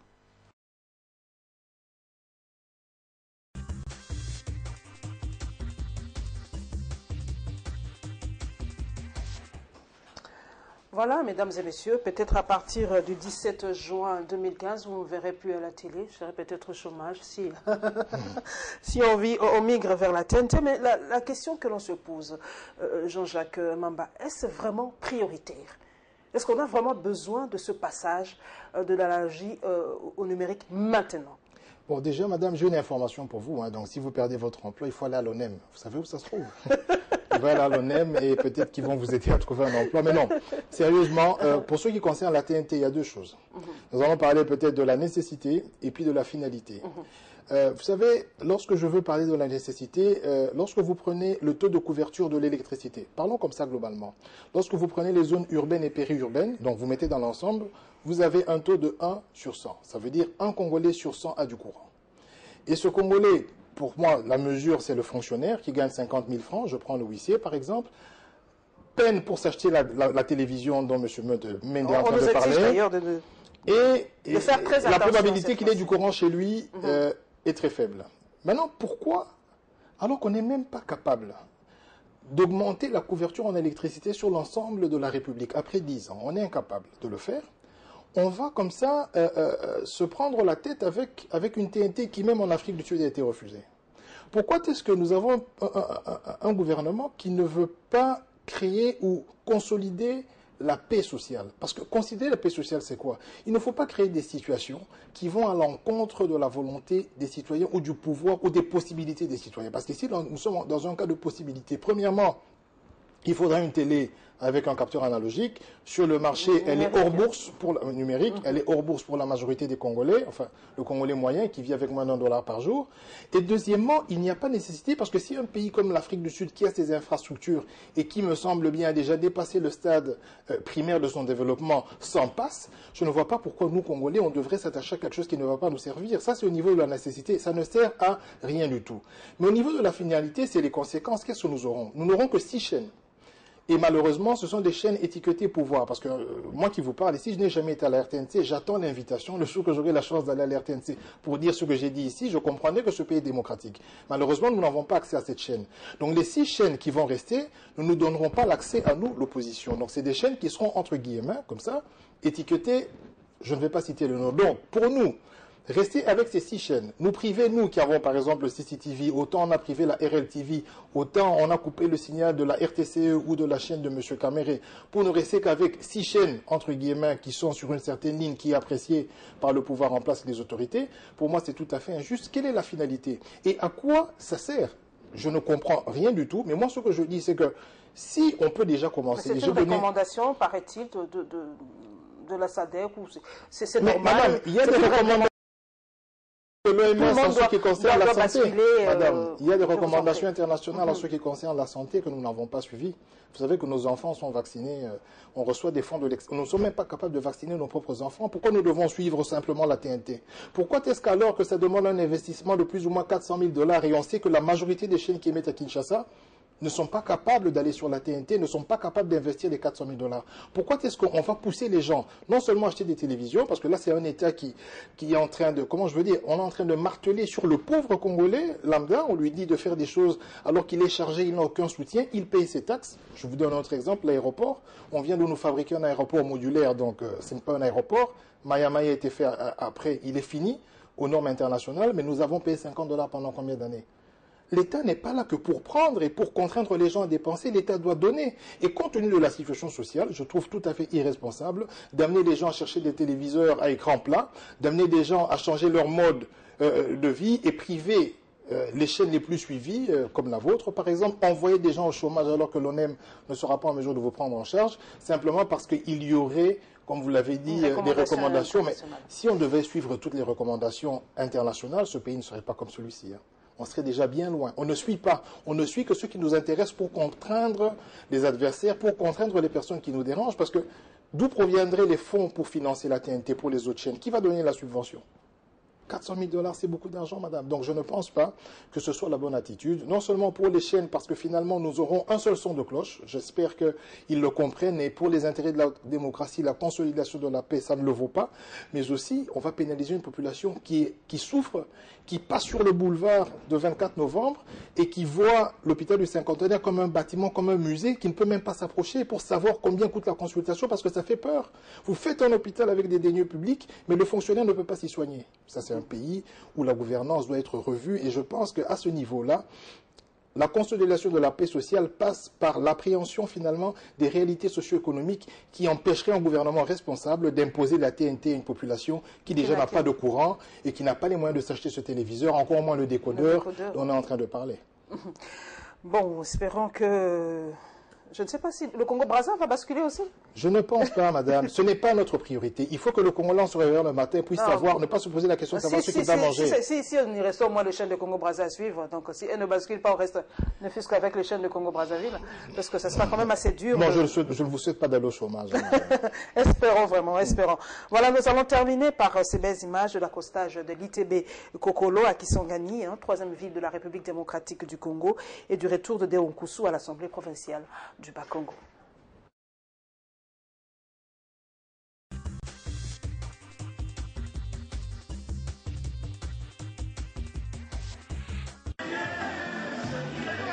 Avec une capacité de 1586 tonnes, ITB Kokolo contient 9 chambres froides, ce qui définit désormais sa capacité de distribution et de rédistribution de différents produits de première nécessité. La rentabilisation de stockage de ce navire offre de nouveaux horizons pleins d'espoir.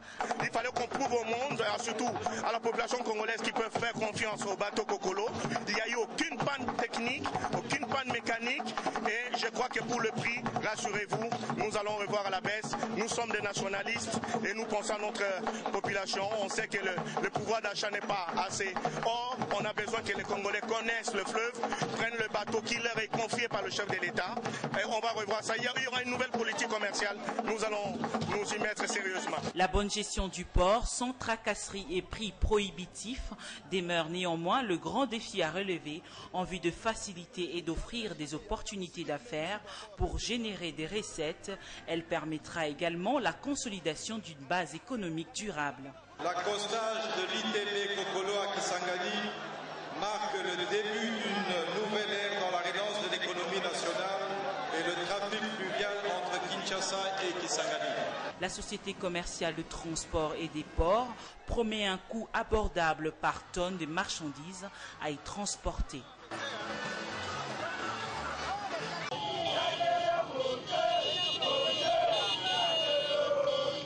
La joie était au rendez-vous à Kassangoulou et Mbanzangungu après l'annonce par l'Assemblée provinciale du Bas-Congo du retour des Déonkousou dans cette institution. Les siens n'ont pas manqué d'exprimer leurs sentiments.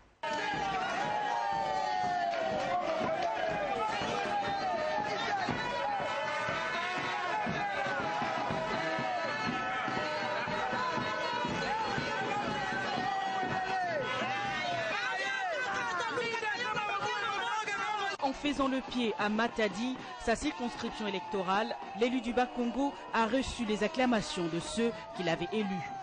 En fait, à Boma, Déonkousou a assisté au lancement de la réhabilitation de la route Boma-Matadi, histoire de marquer sa présence sur son territoire.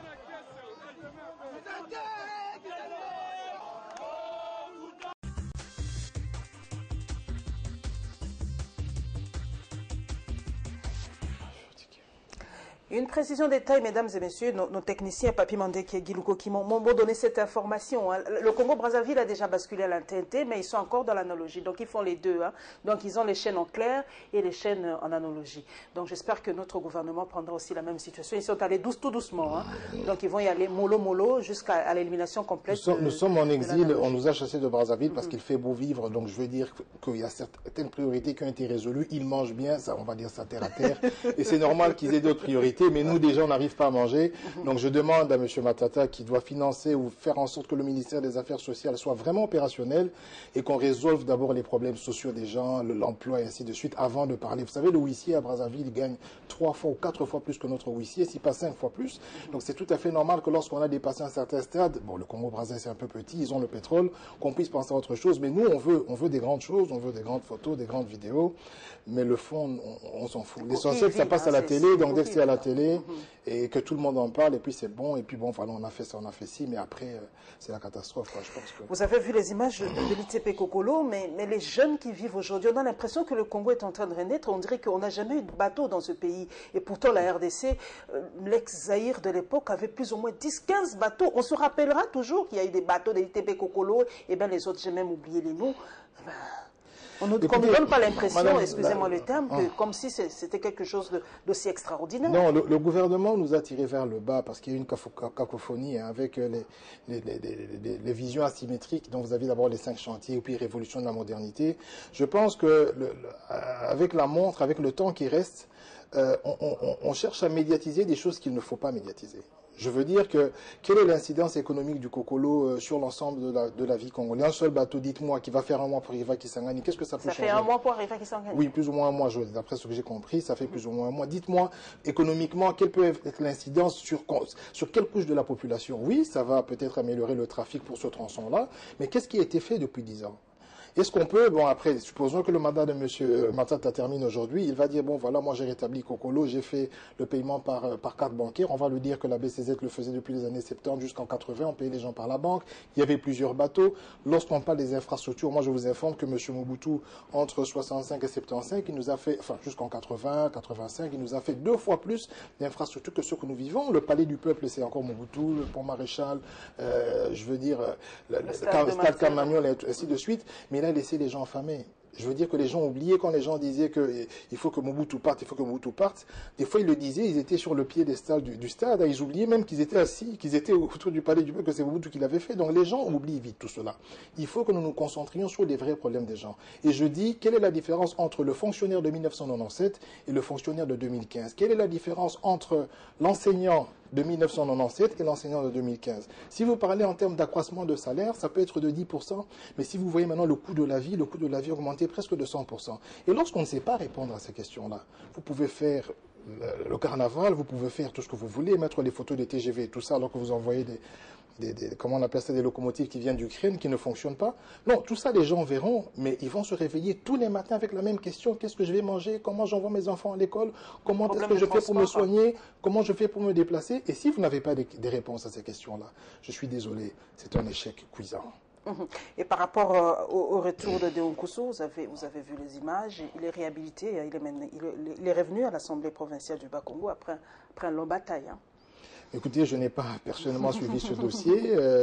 S'il revient à l'Assemblée provinciale pour servir la province au nom du PPRD, pourquoi pas? Moi, je veux dire que ce n'est pas un dossier qui me tient à cœur ou qui tient le MLC à cœur. Je constate qu'il est revenu, tant mieux. Nous exigeons, nous demandons à toutes les personnes qui sont dans les assemblées de contrôler le travail de l'exécutif provincial pour que finalement le concitoyen puisse trouver des solutions à ses problèmes. Donc si c'est dans cet esprit-là, pourquoi pas? Mais si c'est pour meubler... Est-ce que pour vous, Jean-Jacques Mamba, les assemblées provinciales ont réellement joué le rôle? Est-ce que ça pèse pas trop aussi dans le budget du pays, des assemblées provinciales? Est-ce qu'on ne peut pas s'en passer des assemblées provinciales? Non, il faut qu'il y ait un organe de contrôle au niveau provincial pour contrôler l'exécutif, parce qu'avec la décentralisation, chaque entité décentralisée aura une autonomie de gestion. Mais si vous laissez de la gestion sans un contrepoids, c'est-à-dire un contrôle parlementaire, il y aura des dérives. Vous connaissez comment nos frères et nos sœurs ont l'habitude de gérer en l'absence de contrôle. Et même lorsqu'il y a des contrôles, ils arrivent à corrompre même les contrôleurs, dont notamment les députés provinciaux et nationaux. Dans certains cas, il y a eu plusieurs affaires comme ça. Mais je pense que pour l'équilibre des pouvoirs, il faudra que dans chaque entité décentralisée, il y ait ces pouvoirs-là. Donc un pouvoir qui contrôle et un pouvoir qui exécute ou un pouvoir qui gère. Hein. C'est pour qu'il y ait des équilibres. Mais il faudrait aussi que les provinces génèrent des vrais moyens et que le développement soit endémique, que ça se fasse au niveau local. Est-ce que ces 26 provinces pour vous, Jean-Jacques Mamba, sont viables d'ici là? Écoutez, des provinces riches, des provinces qui ressemblent à des coquilles vides, comme l'a dit Adolphe Mouzitou. Est-ce que ce n'est pas irréaliste aussi, ces 26 provinces? Oui, M. Adolphe Mouzitou en sait quelque chose parce qu'il était Premier ministre. Il est certain que même aux États-Unis, toutes les régions n'ont pas le même niveau de richesse. Tous les États. Tous les États n'ont même le même niveau de richesse. Et donc, partant de là, il y a la caisse de péréquation qui va rééquilibrer finalement pour refinancer. On n'a pas utilisé ça quand il y avait les 11 provinces, Jean-Jacques Mamba. Oui, mais je vous ai parlé de la faillite de l'État. Hein? Je vous dis aussi, par exemple, que nous avons fait 10 à 15 ans ici où vous avez la police qui est dans des conteneurs. Pendant 10 ans, nous sommes dans la capitale. Donc, incapable de faire des bâtiments pour la police, incapable de faire des bâtiments pour les communes. On ne les a même pas rénovés, il n'y a même pas de machines. Vous allez à l'hôtel de ville, la deuxième partie de l'hôtel de ville, il n'y a même pas de machine, madame. Il n'y a pas d'ordinateur. Allez faire un PV de succession, vous allez voir qu'on va vous sortir une farde et vous verrez comment c'est entassé. Donc, ce que je veux vous expliquer, c'est qu'il y a la faillite de l'État. Nous, MSC, un parti républicain, nous sommes une alternative crédible et ce sont des choses qu'il faut corriger. Maintenant, c'est vrai qu'il peut y avoir des choses à apprécier. Je ne vais pas être méchant, il faut quand même être un peu humble, comme dit mon collègue Papitamba de la majorité. Il aime bien ce terme-là. Mais l'humilité ne nous empêche pas de réclamer nos droits. On nous a parlé d'un État moderne, on nous parle de la révolution de la modernité, nous aimerions vivre cette modernité, nous ne la vivons pas. Donc voilà le vrai problème. Maintenant, viable ou pas viable, il y aura la caisse de péréquation, il faut que la caisse puisse essayer de gérer tout ça pour qu'il y ait des équilibres et que le pays avance correctement. Toute dernière question assez personnelle, Jean-Jacques Mamba, vous postulez pour quel poste? Député national, député provincial? Vous rêvez à quoi? Vous aspirez à quoi pour les prochaines élections? Je dois vous dire que je dépends vraiment de ma hiérarchie. Je suis d'un Ngaliema. Je suis d'un Ngaliema. Personnellement, je peux servir le Congo comme député national, comme député provincial. Ça m'irait très bien de participer au débat politique, mais en étant vraiment acteur, c'est-à-dire un législateur dans le cadre des assemblées. Et il y a les provinciales qui arrivent, donc je ne me gênerai pas, si le parti me le demande, de me présenter comme candidat provincial. Donc je pense que ça m'irait très bien, d'autant plus qu'en Ngaliema, il y a beaucoup de problèmes et il faudrait bien que l'autorité urbaine, l'autorité municipale, que la ville de Kinshasa tienne compte de Ngaliema, qui est l'une des plus grosses communes de la capitale et qui a de très très très gros problèmes. Et je pense que, bon, à ce titre-là, je peux aussi participer au débat et apporter ma pierre. Nous allons nous séparer, mais c'est vraiment une question qui me touche à cœur et c'est un sujet de société. Aujourd'hui, on a l'impression que pour réussir en République démocratique du Congo, il faut faire la politique active. Jean-Jacques Mamba, vous êtes jeune, vous êtes élite de ce pays. Est-ce qu'on peut servir ce pays qu'en faisant de la politique active? On donne l'impression aujourd'hui, pour rouler en Jeep, pour avoir une maison, il faut être député, il faut être ministre. Quel est le message? Aujourd'hui, vous vous rappelez, en 2016, en 2011, il y a eu 10 000 candidats pour 500 postes pour les députés nationaux. Alors pour vous, doit-on servir ce pays qu'en faisant de la politique active? La question est très pertinente, mais il faut vous poser la question aussi de savoir, ça ce n'est qu'un constat que vous faites. Mais est-ce que vous pouvez parler des causes? Pourquoi les gens trouvent beaucoup plus de facilité à faire de la politique? Bon, pour ceux qui n'ont pas la vocation, qui n'ont pas un destin politique, mais qui le font pour les besoins de la cause. Ce sont des raisons plus ou moins socio-économiques. Les gens, c'est de l'emploi, parce que les gens y vont, ils sont payés comme des députés, comme des conseillers communaux, ainsi de suite. Mais lorsque le pays n'offre pas beaucoup de débouchés, donc vous n'avez pas que les gens en politique, vous avez des églises. Vous avez autant d'églises que vous avez des candidats pour devenir député. Vous allez dans une avenue, vous allez à Kassavou, vous trouvez 10 églises sur la même avenue. Donc ça, c'est la situation socio-économique. Dans les pays développés, ce ne sont pas les politiques qui sont les plus riches. Les plus riches, ce sont les entrepreneurs. Les plus riches, ce sont les détenteurs, des propriétaires, des administrateurs de sociétés. Mais dans notre pays, effectivement, pour avoir assez de moyens, parce que bon, si vous prenez ce que gagne un député aujourd'hui, ce que gagne un huissier de la fonction publique, il n'y a pas photo, c'est presque 300 fois son salaire. Donc c'est tout à fait normal que lorsque des ratios ne sont pas respectés, des ratios d'équité sociale entre le dernier fonctionnaire et le premier fonctionnaire, s'ils ne sont pas respectés, que les gens se ruent vers la facilité, et pas seulement pour ses propres besoins. Empathie aussi, oui, mais madame, raison pour laquelle nous disons que l'État est en faillite lorsqu'il n'y a que des sociétés parétatiques, lorsqu'il n'y a pas de l'entrepreneuriat privé de grande importance. Est-ce que vous savez par exemple que le Nigeria a des entreprises cotées en bourse, des entreprises nigérianes? Les Nigériens ont leur propre banque. Ce sont des Africains noirs comme nous. Nous n'avons rien de tout ça. Parce qu'au fait, les Congolais qui entreprennent ici font face, les étrangers aussi, sans taxes. Des fois, on ne s'en sort pas. Les attributions de marché sont floues, les passations de marché sont floues, elles sont politisées. Donc, je veux dire que le Congolais lambda est dans difficulté d'organiser un emploi ou d'organiser une entreprise à grande échelle, une grosse entreprise, pour générer de l'emploi et générer de la richesse. Donc, nous sommes un pays très pauvre. Voilà, c'est vraiment la réalité. Nous sommes un pays pauvre. Il faut qu'on martèle ça dans la tête des gens. Nous sommes un pays pauvre. Donc voilà, c'est la fin de cette émission. Merci à Jean-Jacques Mamba d'avoir accepté de passer à la barre. Merci à vous, mesdames et messieurs, pour votre fidélité à cette émission Info 7. Et vraiment, nous espérons, nous sommes là encore jusqu'au 17 juin 2015, en clair. Donc nous serons là avec vous et l'émission continue sur ma page Facebook Info 7. Merci à toute l'équipe technique en tout cas. Et nous nous retrouverons avec le même plaisir le dimanche prochain. Inch'Allah.